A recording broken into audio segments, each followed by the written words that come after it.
살아계신 아버지 하나님 감사합니다. 오늘 5월 첫째 주일에 저희들을 부르시고 성령으로 임재하셔서 성령의 감동으로 기록된 하나님의 말씀을 읽는 복 주셔서 감사합니다. 이제는 듣는 은혜 받겠사오니 성령님 우리에게 믿음을 더하시고 영안을 열어 주의 법의 귀한 것을 보고 듣고 깨달아 믿게 하여 주시옵소서. 이 시간 이 말씀이 우리에게 은혜와 복이 되게 해 주시옵소서. 세상을 사는데 능력이 되게 해 주시옵소서. 이 말씀을 전하고 증거하여 많은 사람들이 주께로 돌아와 구원의 은혜를 받는 일에 저희들이 소명받고 사명을 감당해 나갈 수 있도록 함께하여 주시옵소서. 주님 이 시간 말씀으로 임하시고 살아있는 말씀이 임하는 곳곳마다 심령 골수까지 쪼개어 새롭게 하시는 은혜가 충만하게 해 주시옵소서. 감사드립니다. 예수님의 이름으로 기도드리옵나이다. 아멘. 요한 사도는 요한복음의 기록 목적이 무엇인가? 성경을 하나님이 왜 기록하셨는가를 지난 시간에 우리에게 가르쳐 주었습니다. 20장 31절에 보면 오직 이것을 기록함은 너희로 예수께서 하나님의 아들 그리스도이심을 믿게 하려 함이요 또 너희로 믿고 그 이름을 힘입어 생명을 얻게 하려 함이니라 라고 기록해 놓았습니다. 예수님께서는 이 땅에 오신 이유도 이 땅에 오셔서 이적과 기적과 표적 가르치고 전파하시는 일, 그 모든 것의 목적은 예수님이 하나님의 아들이신 것과 우리의 그리스도가 되시는 것과 또한 그리스도 예수를 우리가 주로 믿어서 생명을 얻게 하려는데 그 목적이 있다고 가르쳐 주었습니다. 30절 말씀에 보면 예수님이 땅에 와서 하신 일들이 얼마나 많았든지 일일이 다 기록할 수가 없었다고 표현합니다. 21장 14절에 가시면은 더더군다나 이 예수님께서 하신 말씀들을 다 기록하면 이 세상의 모든 것을 책방으로 삼고 서재로 삼는다 해도 주님이 기록하신 일들을 다 보관할 수가 없겠노라고 말씀해 놓았습니다. 이런 사실들을 찬송가에서 우리가 부르면서 삽니다. 하늘을 두루마리 삼고 바다를 먹물로 삼아도 하나님이 내게 주신 은혜를 다 기록할 수 없겠다고 찬송합니다. 여러분, 바다를 먹물로 삼고 하늘을 두루마리로 삼아서 우리가 하나님께 받은 은혜를 다 기록할 수 없을 정도로 하나님이 내게 베풀어 주신 은혜가 많다고 표현합니다. 크다고 표현합니다. 여러분, 받은 은혜지만 잊은 게 많아서 그렇지 내가 받은 은혜만 헤아려 봐도 이 세상을 다 책방으로 삼아도 그 은혜를 기록한 책을 다 둘 수 없을 만큼 많이 은혜 베푸셨다고 기록하여 주고 있습니다. 우리의 신앙 속에도 이런 고백과 간증이 넘쳐날 수 있기를 바랍니다. 하늘을 두루마리 삼고 바다를 먹물로 삼아도 내게 주신 은혜를 다 기록 못한다. 내가 받은 은혜를 기록할 수 있다면 하늘을 두루마리 삼아도 부족하다. 바다를 먹물로 삼아도 다 기록하지 못한다. 하나님은 내게 그런 은혜를 주셨고 그런 사랑을 주셨다. 나는 그 하나님의 은혜와 사랑을 입고 여기까지 살아왔노라고 고백하고 증언할 수 있는 하나님의 자녀들이 되실 수 있기를 바랍니다. 우리는 은혜 받은 축복, 하나님이 나를 사랑해 주신 일 별로 많이 기억지 않습니다. 우리는 늘 원망합니다. 불평합니다. 그것으로 일생을 삽니다. 여러분, 그래서 천국 가는 것도 간당간당하게 들어갈지도 모릅니다. 불 가운데서 받는 구원처럼 받을지도 모릅니다. 여러분, 가봐야 안다고 할 정도로 확신이 없을 그런 구원을 우리가 지금 누리면서 삽니다. 여러분, 확신 있게 구원받은 사람으로 삽시다. 그리고 증거합시다. 내가 받은 은혜는 하늘을 두루마리 삼아도 다 기록 못한다. 바다를 먹물로 삼아도 다 쓸 수가 없다. 얼마나 많고 얼마나 크고 얼마나 풍성했는지를 나만이 한다고 말할 수 있는 성도들이 되시기를 바랍니다. 예수님 하신 일이 그렇게 많고 그렇게 엄청나서 오늘 성경은 우리의 구원과 우리가 예수를 믿어서 영생을 얻는 일에 필요한 것들만 간추려서 기록해 놓았다고 오늘 성경은 말씀해 주고 있습니다.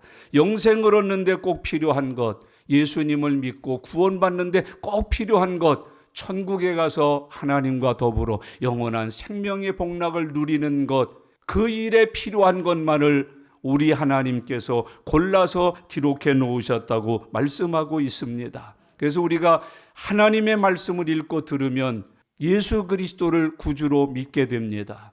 예수님을 통하여 영생을 얻게 됩니다. 장차 천국 가서 하나님과 함께 그의 나라에서 영생의 복락을 누리면서 사는 은혜의 삶을 누리게 된다고 가르쳐서 교훈해 주고 있습니다. 요한복음 21장은 요한복음의 마지막 장으로 기록되어 있습니다.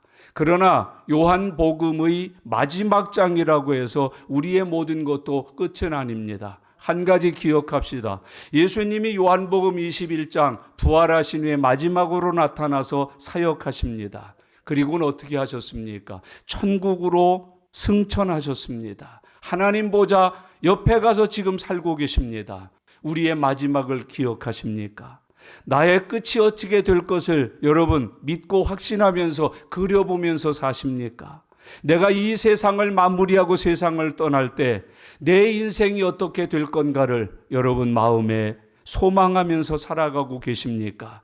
요한복음 21장은 예수님의 부활하신 모습마저도 우리에게 마지막으로 기록되지만 이제 그 예수님은 승천하십니다. 하나님의 보좌 우편으로 가셔서 영원한 영광으로 우리 하나님과 함께 더불어 사신다고 성경에 기록하고 있습니다. 이제 그것을 상고하면서 묵상하면서 요한복음 21장을 함께 상고해가고 은혜 받는 저와 여러분들의 삶이 되실 수 있기를 바랍니다. 오늘 본문은 1절의 그 배경을 이야기합니다. 1절을 다 같이 읽겠습니다. 그 후에 예수께서 디베라 호수에서 또 제자들에게 자기를 나타내셨으니 나타내신 일은 이러하니라 그러셨어요. 예수님은 부활하신 후에 여기도 가시고 저기도 가셨어요. 갈릴리 호수에도 오셨다고 말씀합니다. 엠마오 도상에도 가시고 제자들이 모여있던 집에도 찾아가시고 막달라 마리아도 만나주셨지만은 오늘은 특별히 디베랴 호수에 부활하신 주님이 찾아오셨다고 말씀해주고 있습니다. 여기 디베랴는 성경의 여러 가지 명칭으로 함께 혼용해서 쓰고 있습니다. 우리가 제일 잘 알고 있는 건 갈릴리 호수, 그게 디베랴입니다. 디베랴의 다른 명칭이 갈릴리입니다. 갈릴리와 디베랴는 같은 곳입니다. 또 이 디베라는 다른 곳에서는 게네사렛 호수라고 표현이 되어 있습니다. 게네사렛, 갈릴리, 디베랴 같은 장소입니다. 같은 이름을 다른 언어로 표현해서 성경에 기록하고 있습니다. 그래서 여기 디베랴나 갈릴리나 게네사렛은 다 우리 주님과 제자들이 고향처럼 삼고 살았던 갈릴리 호수를 말하고 있는 것임을 기억하셔야 합니다. 그곳에 제자들이 가 있었다. 지금까지 보편적인 성경 해석은 제자들이 예수님을 떠났다, 예수님을 배반했다, 믿음이 떨어져서 그곳으로 가 있었다 정도로 우리가 이해를 합니다. 그러나 제자들이 여기에 와 있는 이유가 믿음이 떨어져서만은 아닙니다. 이들이 예수님을 버렸기 때문만은 아닙니다. 왜 예수님의 제자들이 전부 갈릴리에 모여 있었을까요? 그것은 예수님이 하신 말씀을 이들이 지키고 있기 때문입니다. 내가 부활할 것이다. 부활한 후에 너희를 만나러 갈릴리로 가리니 너희는 거기 가서 나를 기다리고 있으라고 주님이 약속하셨습니다. 오늘 여기 제자들은 타락해서 와 있는 게 아닙니다. 주님이 말씀하신 약속의 장소에 와서 약속대로 오실 주님을 기다리고 있습니다. 그게 제자들입니다. 믿음이 작았던 제자들, 흔들렸던 제자들, 주님을 수없이 배반하고 떠나고 등졌던 그 제자들이 드디어 부활하신 주님을 만난 후에는 주님이 하신 말씀에 대한 그 믿음을 가지고 있었다는 것을 우리들에게 교훈해 주고 있습니다. 이들은 약속 장소에 와 있습니다. 누구를 기다립니까? 오실 예수님을 기다리면서 주님이 만나자고 먼저 가 있으라고 하신 그곳에 와 있는 모습을 우리들에게 교훈해 주고 있습니다. 믿음은 약속입니다.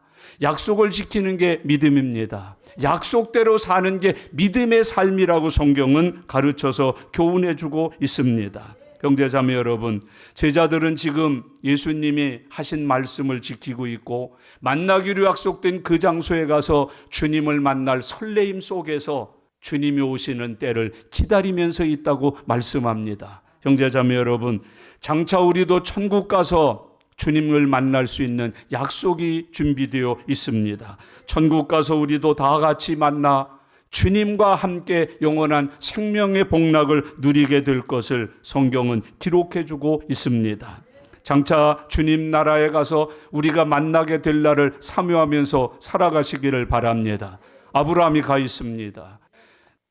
야곱이 가 있습니다. 욥이 가 있습니다. 다니엘이 가 있습니다. 예레미야가 가 있습니다. 내 어머니가 가 계십니다. 내 아들이 가 있고 딸이 가 있습니다. 내 사랑하는 지인들이 먼저 이 세상을 떠나 천국 가서 약속의 날에 우리도 와서 만나게 될 날을 기다리면서 살아가고 있습니다.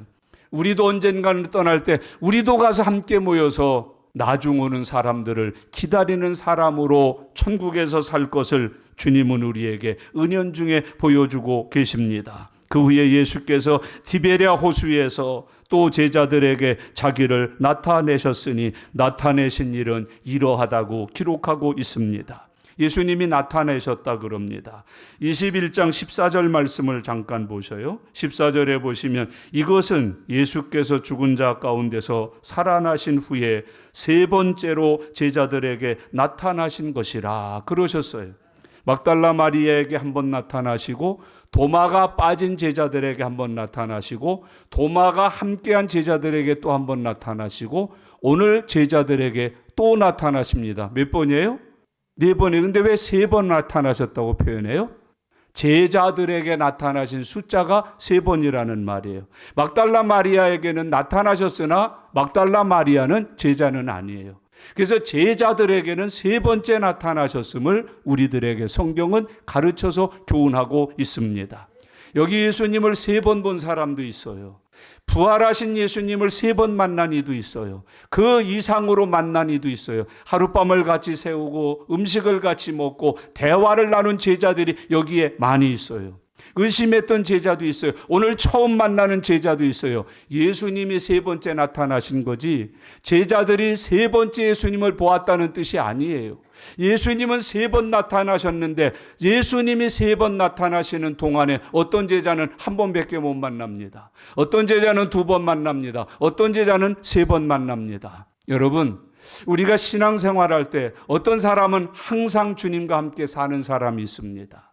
여러분, 언제나 주님을 만나면서 그 주님의 만남의 은총 속에 위로를 받고 은혜를 받고 힘을 얻고 고침을 받고 응답을 받고 축복을 받으면서 사는 사람이 있습니다. 그런데 10년을 믿어도 아직 못 만난 분이 있습니다. 20년을 믿어도 아직 예수 못 만난 분이 여기 있습니다. 3번째 나타나시니라. 베드로는 3번째 보고 있습니다. 여러분, 마가도 3번째 보고 있습니다만은 도마는 딱 2번째 보고 있습니다. 한 번은 나타난 장소에 도마가 빠져 있었기 때문입니다. 오늘 여러분 살피십시다. 여러분은 부활하신 주님을 항상 늘 언제나 만나면서 살고 계십니까? 내가 눈을 감고 기도하라면 늘 거기 나타나 계십니까? 묵상할 때는 나타나 계십니까? 찬송할 때 늘 나타나 계십니까? 여러분, 예배할 때 부활하신 내 주님이 늘 내 곁에 나타나 계십니까?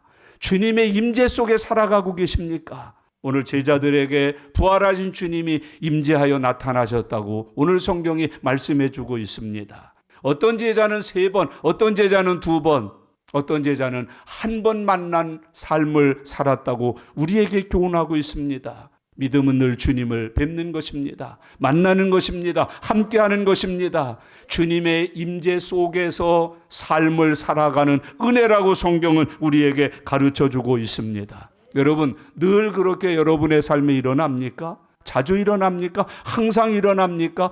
그런 살아있는 믿음의 삶을 저와 여러분들이 누리고 계십니까? 같은 예배당에 주일날 모였는데 어떤 분은 주님을 만났다고 그러는데 나는 그날 왜 주님이 안 만나질까요? 그러면서 왜 주님이 살아계신지 안 계신지를 의심하면서 삽니까?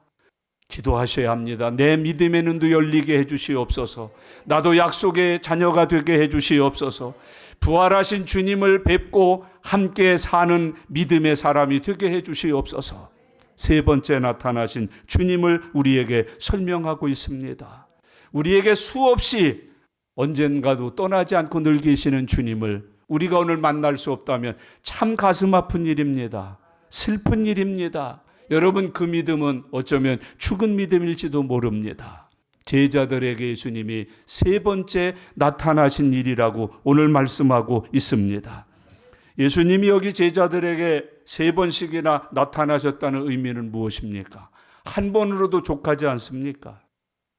많은 사람들 앞에 부활하신 주님이 한 번 나타나신 것만으로도 우리는 만족하지 않습니까? 그런데 왜 여러 번 나타나셨을까요? 여러분, 이것은 예수님의 부활의 성격이 무엇인지를 우리에게 가르치고자 하심입니다. 유령 아니다. 예수님의 부활은 환상 아니다. 환각도 아니다. 예수님의 부활은 꾸며낸 이야기 아니다. 너희들이 지금 보는 바와 같이 내가 죽었다가 살아난 것은 성경대로 응하신 하나님의 역사다. 많은 사람들이 유령봤다고 그러거든요. 많은 사람들이 부활하신 주님을 보면서 환상을 봤다고 그러고 환각에 잡혔다고 그러고 막 꾸며내도 제대로 꾸며내라고 그랬거든요. 그런데 예수님은 그들 앞에 부활하신 모습으로 세 번씩이나 나타나 내 부활이 참 부활이다. 말씀대로 이루어진 부활이다. 말씀이 응한 부활이라는 걸 증명해 주고 계십니다. 예수님이 왜 자꾸 반복해서 제자들에게 부활하신 모습으로 나타나십니까? 부활하신 주님을 눈으로 보게 하시고 손으로 만지게 하시고 함께 먹고도 하시고 마시기도 하시고 또 대화도 나누시게 하십니까? 주님의 부활은 영의 부활이 아니라는 것입니다. 영과 육이 함께 부활했다는 것을 우리들에게 증명하시기 위해서 그렇습니다. 너보라 만져보라 그리고 함께 먹고 마시고 내가 영과 육으로 부활한 것을 의심하지 말라. 그리고 장차 너희들도 내가 첫 열매니까 나와 같이 하나님이 주시는 생명의 부활에 동참하게 되리라고 제자들에게 부활에 대해서 확신을 주고 있습니다.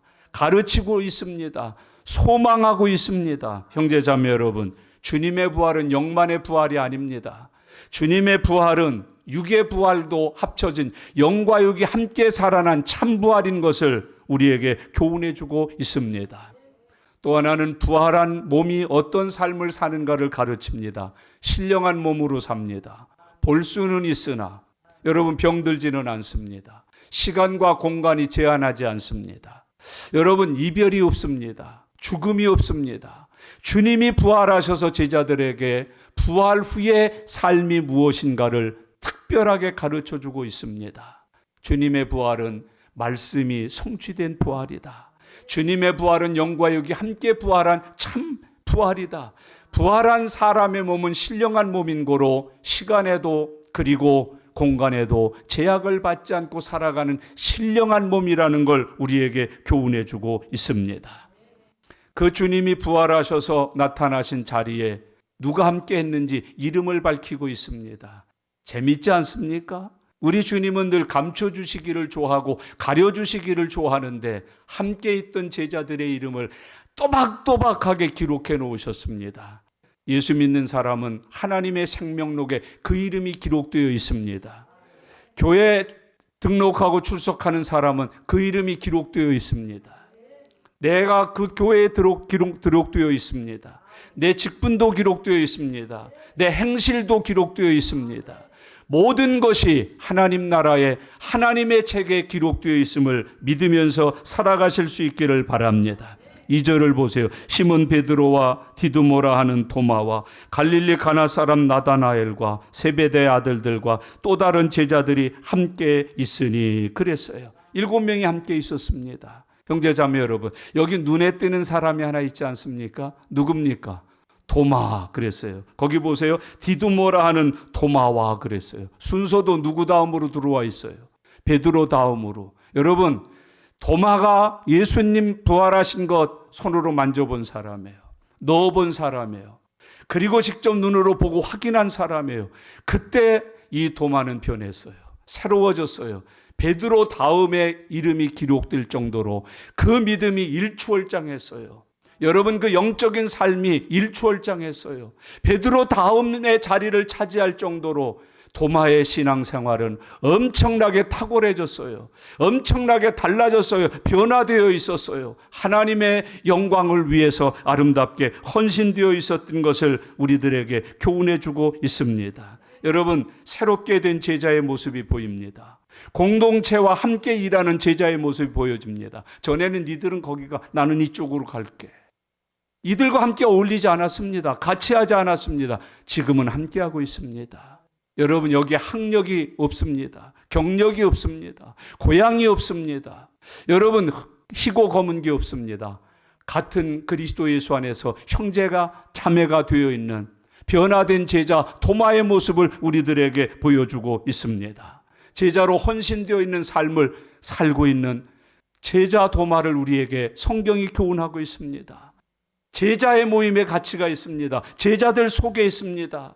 제자로서 주님의 약속을 지키고 있고 주님이 다시 오신다는 그날을 손꼽아 기다리는 삶을 살아가고 있다고 말하고 있습니다. 여러분, 거듭난 사람들은 언제나 이렇습니다. 안 나오던 주일을 잘 나옵니다. 낮에만 오다가 오후에도 옵니다. 수요예배도 옵니다. 새벽 예배까지 나옵니다. 처음엔 두리번거리면서 나오지만 여러분, 그게 내가 믿음이 생겼다는 뜻입니다. 내가 은혜 받았다는 뜻입니다. 내가 예수님 만났다는 뜻입니다. 예수님 만나고 내가 변하고 새로워졌다고 하는 증거로 그렇게 삽니다. 여러분, 입에서 찬송이 나옵니다. 입에서 복음이 증거됩니다. 만나기만 하면 불평하던 사람이, 욕하던 사람이, 쌈딱처럼 살던 사람이 어느새 온유해지고 겸손해져서 섬기기 시작합니다. 봉사하기 시작합니다. 모든 사람보다 2배, 3배, 4배를 합니다. 여러분, 처음에는 1분도 못하던 기도를 2시간, 3시간씩 합니다. 전도 한 번도 못하던 사람이 매주일마다 2명, 3명, 10명, 20명씩 전도에 데리고 옵니다. 여러분, 11조도 못하던 사람이 11조 헌금하기 시작합니다. 감사하기 시작합니다. 명절이 돼도 10년 동안 양말 한 켤레도 못 사주던 사람이 갑자기 주의 종 섬기겠다고 식사 대접을 합니다. 이것저것 철을 따라서 선물을 합니다. 자랐다는 얘기입니다. 변화되었다는 얘기입니다. 거듭났다는 얘기입니다. 여기 도마가 함께하고 있습니다. 디두모라 하는 도마와 바돌롬의 베드로, 다른 제자들이 거기에 함께 있었다고 말합니다. 여러분, 전에 예수님이 부활하셨을 때 제자들 중에 나타날 때 이 도마가 거기 없었습니다. 부활하신 주님을 그래서 못 만났습니다. 눈으로 확인 못했습니다. 손으로 만지지 못했습니다. 그러나 오늘 함께하고 있습니다. 변했습니다. 달라졌습니다. 새로워졌습니다. 여러분, 오늘 주일 후에 여러분이 무엇을 보고 가십니까? 무엇을 만나고 가십니까? 여러분, 그 보고 만난 것 때문에 나의 삶에 어떤 역사가 일어나고 있습니까? 의식도 바뀌고 마음도 바뀌고 삶도 변화되어 새로워져서 날마다 살아가고 계십니까? 오늘 도마를, 오늘 성경은 우리에게 특별하게 관심 있게 기록하여서 보고 있습니다. 여러분, 기도 모임에 여러분의 이름이 새로 등재되시길 바랍니다. 수요예배 여러분의 이름이 기록되시길 바랍니다. 안 나오던 아무개가 다 나와. 그게 변화된 사람이에요. 안 하던 11조를 그가 하고 감사를 하고, 그가 우리 집 주소를 달라고 그러더니 뭘 보내왔어? 여러분, 그게 변화된 사람이에요. 그게 도마를 여기에 기록하고 있어요. 그것도 베드로 다음으로. 은혜 받은 순서예요. 열심 있는 순서예요. 여러분, 하나님의 영광을 위해서 사는 순서예요. 주 안에서 여러분은 몇 지십니까? 여러분의 이름은 몇 등이십니까? 몇 번째이십니까? 이렇게 변화되어 있으십니까? 여러분, 오늘 그 뒤에 베드로가 말합니다. 3절을 다 같이 읽겠습니다. 시몬 베드로가 나는 물고기 잡으러 가노라 하니 그들이 우리도 함께 가겠다 하고 나가서 배에 올랐으나 그날 밤에 아무것도 잡지 못하였더니. 이 말씀 때문에 베드로가 늘 욕먹었습니다. 베드로가 나는 물고기 잡으러 가노라. 아직도 주님을 배반한 제자라고 말합니다. 육신의 매인 제자라고 말합니다. 저는 오늘 새로운 해석하려고 그래요. 여러분, 여기 제자들이 다 모여 있어요. 왜 여기 모여 있다고요? 주님이 가 있으라 그래서 주님 말씀에 순종해 모인 자리예요. 오실 주님을 기다리고 있는 자리예요. 다 부활하신 주님을 본 자요, 만진 자요, 믿고 있는 제자들의 모임이에요. 거기서 베드로가 일어나서 나는 고기 잡으러 갈래 그랬습니다. 다른 제자들이 어떻게 했어요? 나도 갈게요. 함께 갈게요. 이것을 보고 타락한 베드로, 지도자가 잘 돼야 된다. 지도자가 이렇게 눈이 어두워서 하면은 다른 사람들까지 다 우르르 고기 잡는 사람이 된다고, 그런 핍박과 비난을 많이 받은 본문이에요. 저는 오늘 여러분에게 새롭게 이 본문을 해석해 보려고 그래요. 여러분, 예수님 오실 때까지 시간이 좀 필요하잖아요. 사람은 많고요. 뭘 먹고 살아요? 경비는 무엇으로 충당을 해요? 베드로가 수제자예요. 야, 우리가 고기 잡는 기술이 있지 않니? 아무리 3년 떨어져 있었지만 아직까지도 고기 잡을 수 있을 거야. 주님 오실 때까지 우리 자급자족하자. 그래서 경비 모으러 갔을 겁니다. 일용할 양식 모으러 갔을 겁니다. 아니, 좀 더 큰 꿈을 이야기하면 주님 오실 때 그래도 뭔가 준비하여 마련했다가 대접하는 게 좋지 않겠니? 그 마음으로 베드로가 고기를 잡으러 간다고 그랬습니다. 거기에 다른 제자들도 나도 갈게 합심했습니다. 오늘 여기 이 모습은 배반한 사람들, 믿음이 떨어진 사람들, 육신의 정욕에 매인 사람들의 모습이 아니라 합력하여 선을 이루는 사람들의 모습입니다. 오늘 이런 은혜가 저와 여러분 속에 넘쳐날 수 있기를 바랍니다. 전에는 엄마가 교회 간다고, 나 교회 갈란다, 같이 가자고 끌고 머리끄댕이 잡아도 안 왔는데 어느 날부터인지 은혜를 받더니 같이 나도 가야지. 그럼 새벽기도 나도 가야지. 수요예배 나도 가야지. 엄마 그렇게 헌금 많이 했었어? 나도 해야지. 일해야지 되잖아요. 여기 그렇게 보는 거예요. 주님을 위해서, 주님이 오실 때까지 필요한 먹을거리, 입을거리, 경비 스스로 마련하는 거예요. 있는 기술 가지고 다 준비하는 거예요. 주님 올 때 이렇게 대접하자. 저것 준비하였다 대접하자. 너도 나도 할 것 없이 나도 어부였어. 나도 고기 잡았어. 나도 할 줄 알아. 나는 고기는 못 잡아봤지만 내가 들어주는 일은 할 수 있다. 한 사람도 예외 없이 다 합력하여 선을 이루는 일에 헌신하고 있습니다. 이런 아름다운 모습이 저와 여러분들에게 함께 하실 수 있기를 바랍니다. 삶을 책임지기 위해서, 오시는 주님을 기쁘시게 하기 위해서 앞장선 사람 베드로, 합력한 다른 제자들, 이것이 믿음의 공동체입니다. 이것이 성령의 공동체입니다. 이것이 하나님의 제자들의 공동체라고 오늘 성경은 우리에게 교훈해 주고 있습니다. 믿음을 외치면서 아무것도 안 하는 사람들, 그 참 믿음 없는 사람들이에요. 믿는다고 주님이 주실 거예요. 그리고 기도만 열심히 하고 이 기도원 저 기도원 이산저산 다니는 사람, 그 믿음 없는 사람들이에요. 고기 잡는 기술이 있으면 고기 잡으십시오. 풀빵을 구울 수 있으면 구우십시오. 호떡을 만들 수 있으면 만드십시오. 옷을 수선할 수 있으면 수선하십시오. 구두를 닦을 수 있으면 닦으십시오. 요구르트를 돌릴 수 있으면 돌리십시오. 여러분, 폐지를 주울 수 있으면 주우십시오. 나는 고기 잡으러 갈란다. 나도 가겠습니다. 나도 가겠습니다. 나도 가겠습니다. 우리의 양식을 나도, 우리의 의복을 나도, 우리의 경비를, 주님 오시는 것을 나도 함께 준비하겠습니다. 오늘 주께서 우리에게 그것을 교훈해 주고 있습니다. 여러분, 믿는답시고 아무 일도 안 하면 안 돼요. 공부하시는 학생 여러분, 엄마가 기도하고 있으니까. 아니요, 하셔야 돼요. 열심히 해야 돼요. 더 뼈 빠지게 해야 돼요. 부지런해야 돼요. 나도 가리라, 나도 하리라. 내가 고기 잡으러 가리라. 주의 이름으로 내가 오늘 영어를 잡으리라. 주의 이름으로 내가 오늘 수학을 잡으리라. 주의 이름으로 내가 오늘 사탐을 잡으리라. 주의 이름으로 내가 그 대학을 점령하리라. 자식 둔 부모는 아멘 좀 하는 게 좋을 거예요, 아마. 이런 거 아멘 안 했다가 나중에 울면서 통곡하지 말고 가슴 치지 말아요. 지금까지 친 가슴만 해도 멍이 너무 들어서 아직도 시퍼래 갖고 있는데 또 두드려 팰라고 그러시오, 그 가슴을. 오늘 주님이 우리에게 주시는 교훈이에요. 한 걸음 더 나가서 3절 말씀을 보셔요. 같이 읽겠습니다. 시몬 베드로가 나는 물고기 잡으러 가노라 하니 그들이 우리도 함께 가겠다 하고 나가서 배에 올랐으나 그날 밤에 아무것도 잡지 못하였더니. 잡았어요? 못 잡았어요? 아무것도 잡지 못했습니다. 너희가 나를 떠나서는 아무것도 할 수 없느니라. 요한복음 15장에 기록된 말씀이에요. 시편 127편에는 여호와께서 집을 세우지 아니하시면 세우는 자의 수고가 헛되고 여호와께서 성을 지키지 아니하시면 파수꾼의 경성함이 허사로다. 우리에게 주시는 교훈이지요. 형제자매 여러분, 그러나 5절과 6절은 우리에게 너무 놀라운 하나님의 축복을 기록하고 있어요. 5절 다 같이 읽겠습니다.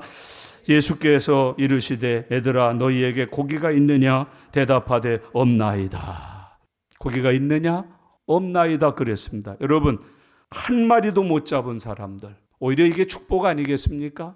만약에 이날 많이 잡았다면 이 사람들 어떻게 했을까요? 아바 업으로 눌러 앉았을 거예요. 돈 버는 재미, 고기 잡는 재미에 예수님 안 따라다녔을 거예요. 근데 이날 하나님께서는 이들의 수고를 어떻게 했어요? 한 마리도 못 잡는 헛수고가 되게 하셨어요. 완전히 실패했으니까 오시는 주님을 만나서 그 주님과 함께 동행했지. 이날 많이 자기네들의 수고가 열매를 거뒀다면 이 사람들 절대로 주님 따라가지 않았을 거예요. 여러분, 우리가 취미활동합니다. 제가 광주에서 목회할 때 볼링 유행했어요. 목회자 볼링 대회가 있을 정도니까요. 근데 가서 볼링을 했는데 첫 판부터 스트라이크가 나오는 거예요. 두 판, 세 판. 처음 볼링을 시작했는데 점수가 어마어마하게 많이 나온 거예요. 그 다음부터 제 마음에 어떤 생각이 드는 줄 아세요? 이건 하나님이 주신 은혜다. 볼링이 나에게 은사다. 여러분, 시간만 나면 모이고 때만 나면 시간을 만들어서까지 모입니다. 목회자 볼링 클럽이 생겼습니다. 등산 클럽이 생겼습니다. 테니스 클럽이 생겼습니다. 만약에 그날 내가 치는 것마다 핑핑핑핑하고 옆구리로 빠져서 도망가 버렸다면 어떻게 했을까요? 에이, 난 안 칠란다. 기도는 할란다. 그랬을 거예요. 난 전도는 할란다. 나는 설교는 할란다. 목회는 할란다. 그랬을 거예요. 근데 그날따라 잘 맞아요. 여러분, 만약에 내가 어떤 취미가 너무 맞아서 컴퓨터라도 하다못해 그래요. 그거에 빠져서 그거에 재능이 있고 잘하는 사람이 될 수 있어요. 기도 시간 얼마나 뺏기는지 아십니까? 하나님의 말씀을 읽고 묵상하고 혹시 그것을 전하는 생활이 얼마나 많이 손해를 입는지 아십니까? 목사님 어디 계셔? 아마 교회에서 지금 기도하실 거예요. 이래야 되는데 목사님 아마 볼링장 계실 거요? 목사님이 탁구장 계실 거요? 목사님이 아마 축구하러 가서 오늘 조기 축구 아마 클럽 대학 오늘 시합 있는 날이라고 그러던데. 여러분, 그 모든 취미 활동이, 그 모든 친교 모임이, 그 모든 지인 모임이 만약에 재미가 있고 흥미가 있고 참 내게 재능이라고 생각이 될 때 여러분 교회 등지게 됩니다. 믿음 떠나게 됩니다. 기도 생활 잃어버립니다. 여러분 그 시간에 묵상하겠습니까? 우리 형 중에 하나가 아주 수재가 있습니다. 이분이 중학교 2학년 때 바둑에 미쳐 가졌는데 그분 하는 말이 그래요.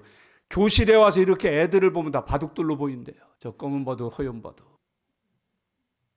장기 두는 사람이 있더니 다 장군, 멍군만 보인대요. 이렇게 다 보면 장군이래요. 멍군이래요. 심지어 목회자도 간증합니다. 당구를 좋아하는 목사님이 있는데 이렇게 설교하다고 여기 올라서 다 당구 다마로 보인대요. 야, 저거 땅 때리면 쿠션 맞고 이렇게 돌아서 땅 하면 여기 맞겠구나. 여러분, 이게 우스갯소리 같으십니까? 이게 사실입니다. 현실입니다. 교회를 닫고 주님의 영광을 위해서는 쓸고 베푸는데 안 합니다.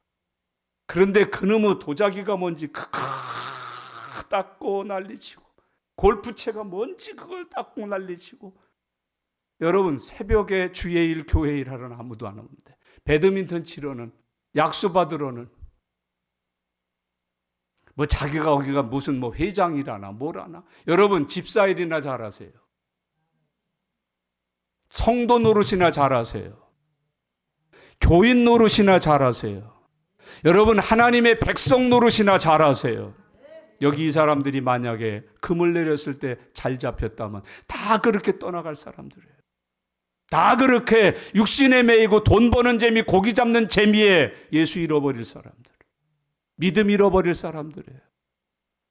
여러분, 세상과 짝하여서 니나노하고 살 사람들이에요. 근데 그날 밤에 아무것도 못 잡았어요. 한 마리도 잡지 못하도록 하나님이 섭리하셨어요. 그때 그물을 버려주고 생각하는 겁니다. 야, 주님이나 따르자. 믿음 생활이나 잘하자. 하나님의 말씀에 순종이나 하고 살자. 그러고 돌아선 겁니다. 여러분, 오늘 뭔가 안 되세요? 자꾸 찢어지고 자꾸 깨지고 손으로 넣는 대로 도망갑니까? 깨달으셔야 돼요.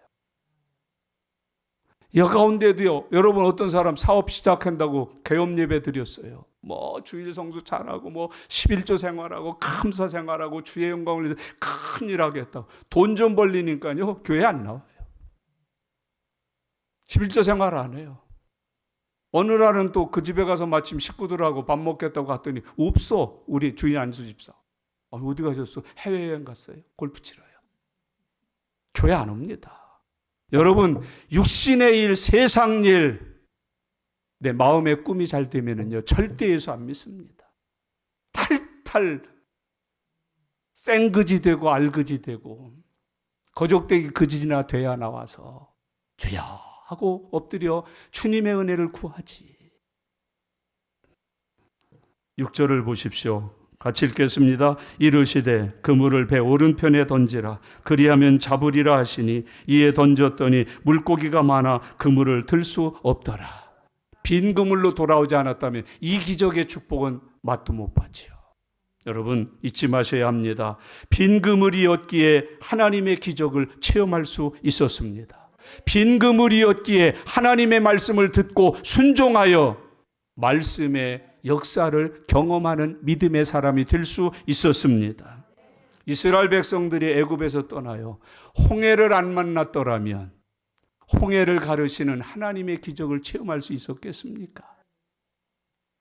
여러분, 광야를 지나면서 그들이 목마르지 않았다면 지팡이 하나로 반석을 쳐서 물을 솟게 하시는 주님을 만날 수 있었겠습니까?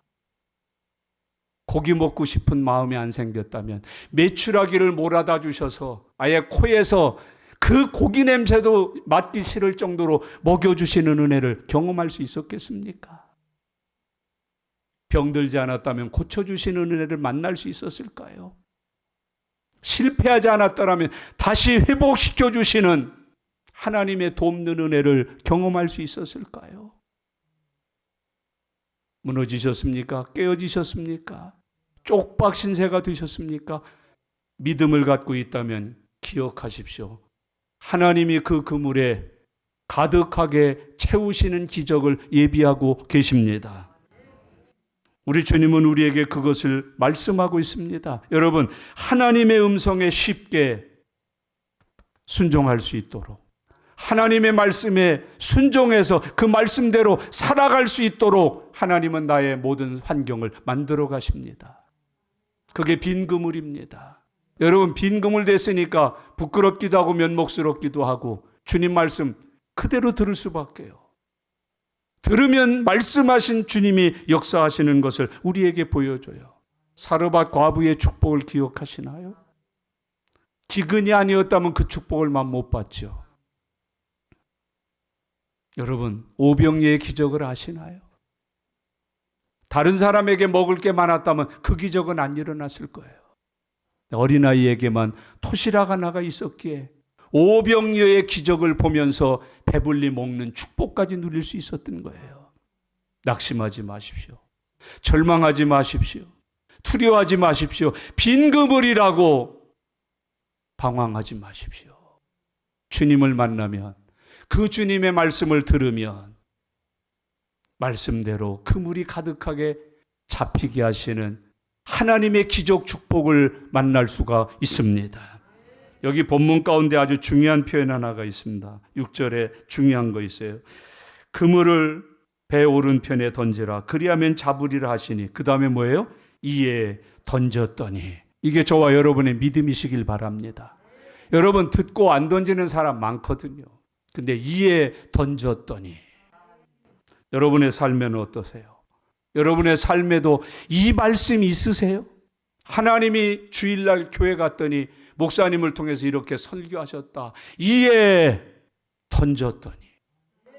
여러분, 던질 때 하나님이 역사하시는 거예요.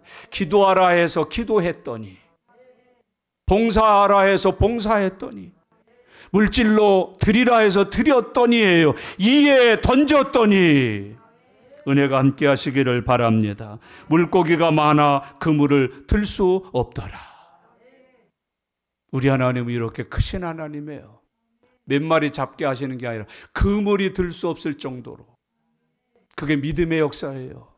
하나님의 축복의 분량이에요. 내가 받을 수 있도록 예비하신 여호와 이레의 은총이에요. 이에 그물이 물고기가 많아서 들 수 없을 정도로 가득하게 채워졌다고 말씀해 주고 있습니다. 빈 그물 인생이라고 지금까지 이것저것 해봐도 되는 게 없었다고 낭망하지 마십시오. 오늘 부활하신 주님 우리 곁에 와 현현하신 그 주님 만나는 은혜가 함께 하시기를 바랍니다. 11절로 가겠습니다. 11절을 보세요. 다 같이요. 시몬 베드로가 올라가서 그물을 육지에 끌어올리니 가득히 찬 큰 물고기가 153마리라. 이같이 많으나 그물이 찢어지지 아니했다. 하나님의 축복입니다. 한 마리도 못 잡았는데 주님 만나 그 말씀대로 순종해서 그물 던졌더니 153마리.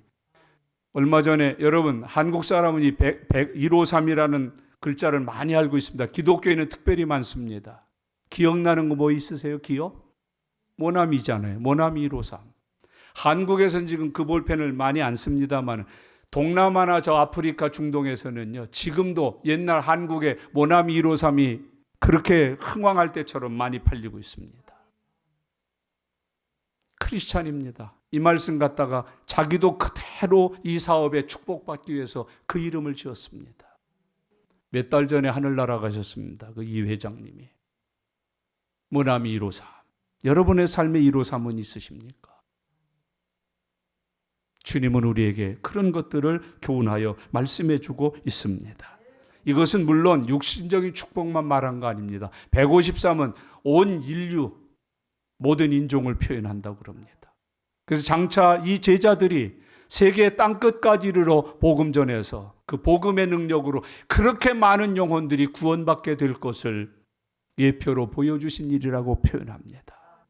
우리에게 일어난 일을 보여주고 계십니다. 전도해 보십시오. 153입니다. 전도하면 뭐예요? 153이에요. 기도해 보셔요. 153이에요. 믿어보셔요. 153이에요. 하나님이 우리에게 약속하신 것을 그렇게 교훈해 주고 있습니다. 9절부터 13절의 말씀을 마지막으로 정리해 보려고 합니다. 9절 같이 읽으실까요? 육지에 올라보니 숯불이 있는데 그 위에 생선이 놓였고 떡도 있더라. 여러분, 주님이 하시는 말씀이지요. 12절 말씀 같이 읽겠습니다. 예수께서 이르시되 와서 조반을 먹으라 하시니 제자들이 주님이신 줄 아는 고로 당신이 누구냐 감히 묻는 자가 없더라. 여러분, 육지에 주님이 계시면서 숯불을 피워놓고 생선과 떡을 구워 준비해 놓으셨어요. 왜? 밤이 맞도록 수고한 제자들이 와서 아침을 먹게 해주려고. 우리 하나님은 그런 하나님이셔요.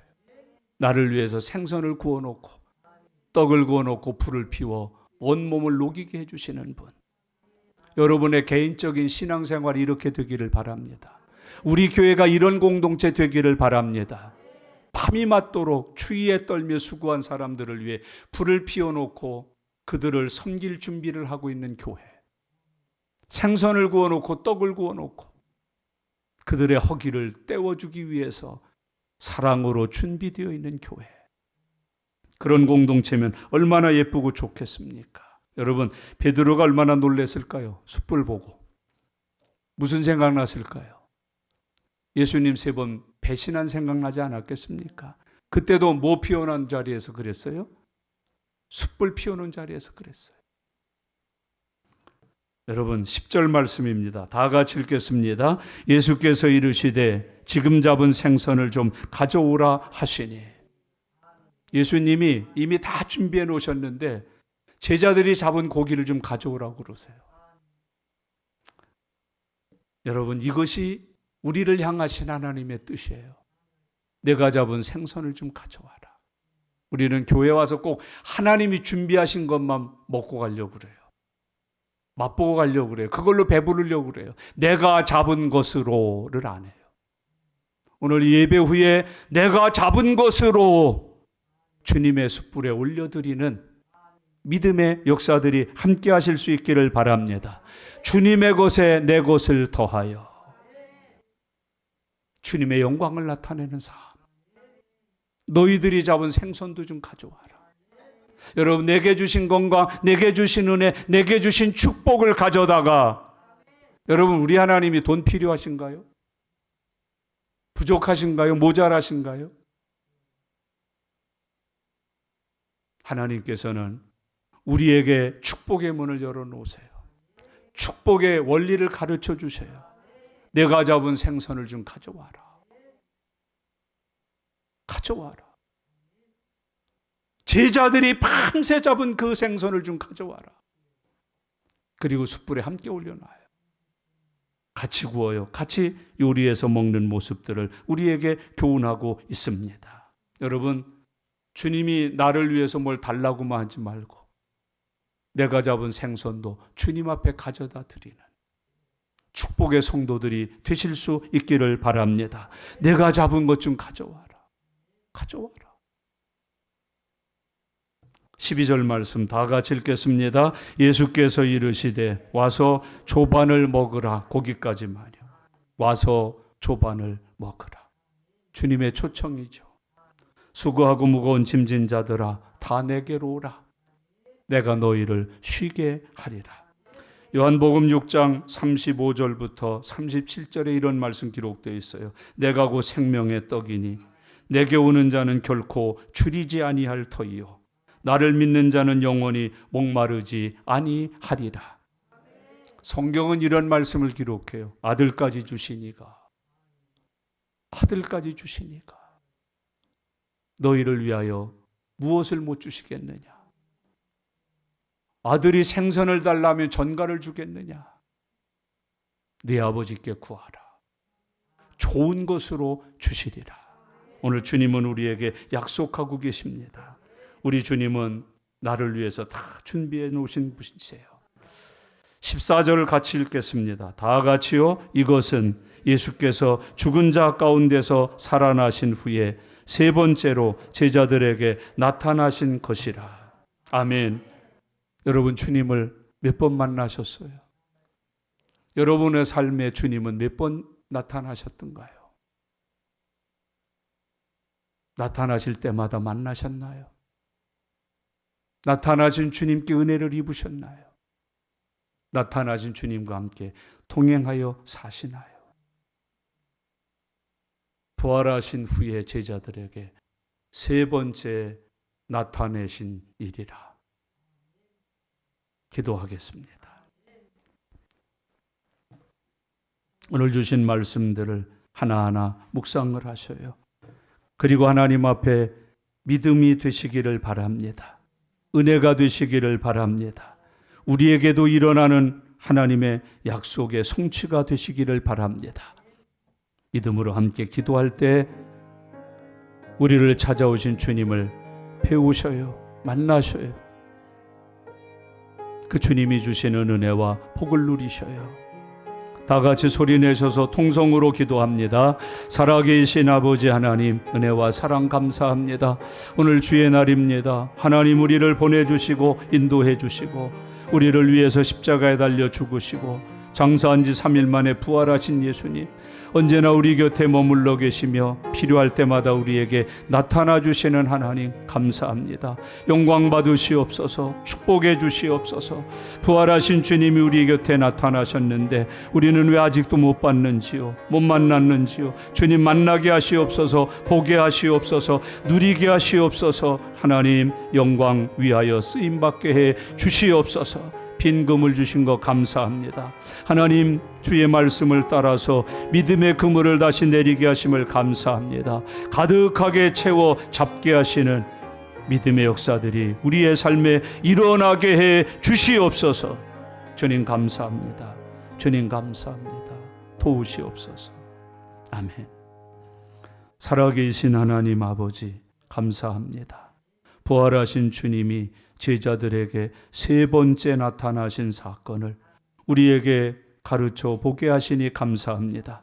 나에게도 수없이 나타나셨을 텐데 주님, 나는 왜 한 번도 주님을 못 만났는지요? 주님을 만난 은혜와 기쁨이 내겐 왜 없는지요? 오늘 주님을 꼭 만나게 해주시옵소서. 보게 해주시옵소서.